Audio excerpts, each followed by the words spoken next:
Zee 24 तासनं उघड केलेल्या पुणे जमीन गैरव्यवहार प्रकरणी विरोधक चांगलेच आक्रमक झालेले आहेत। या प्रकरणी विधिमंडळाच्या हिवाळी अधिवेशनात आवाज उठवणार असल्याचं विरोधकांनी सांगितलेलं आहे। तसंच पुणे जमीन गैरव्यवहार प्रकरणी श्वेतपत्रिका काढण्याची मागणी अधिवेशनामध्ये करणार असल्याचं शिवसेना उद्धव बाळासाहेब ठाकरे पक्षाचे आमदार सचिन आहेर यांनी सांगितलेलं आहे।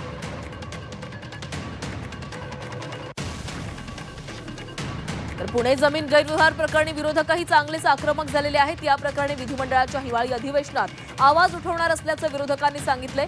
तसंच श्वेतपत्रिका देखील या प्रकरणी काढण्याची मागणी अधिवेशनात करणार असल्याचं शिवसेना उद्धव बाळासाहेब ठाकरे पक्षाचे आमदार सचिन आहेर यांनी सांगितलंय।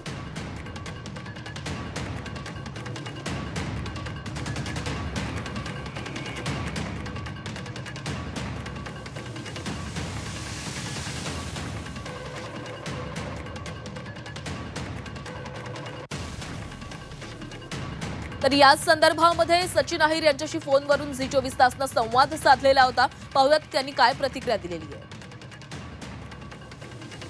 सर्रास ज्यावेळी प्रशासन आणि शासन आणि विशेषतः सत्तेतली लोक एकत्र येऊ शकतात तर त्यामध्ये काय काय गोष्टी एक उदाहरण आपण बघतो आणि म्हणून तर आम्ही या अधिवेशनामध्ये मागणी करणार आहोत की श्वेतपत्रिका सरकारने जाहीर करावी की या संपूर्ण राज्यभरामध्ये या 1.5-2 वर्षामध्ये जे अगोदरचे मुख्यमंत्री होते आता आहेत किंवा जे सत्तेमध्ये असलेले जे मंत्रिमंडळातली लोक आहेत त्यांचे कुठे कुठे अशा वृत्तीने डायरेक्ट नाही इनडायरेक्टली नाही नात्यातले लोकांनी ते जे व्यवहार जे केलेले ते लोकांसमोर एकदा वस्तुस्थिती येऊ तर द्या। कारण हे एकच प्रकरण आहे अशातला भाग नाही, अनेक असे प्रकरण आहेत जे उशिरा का होईना ही कारवाईला सुरुवात झाली।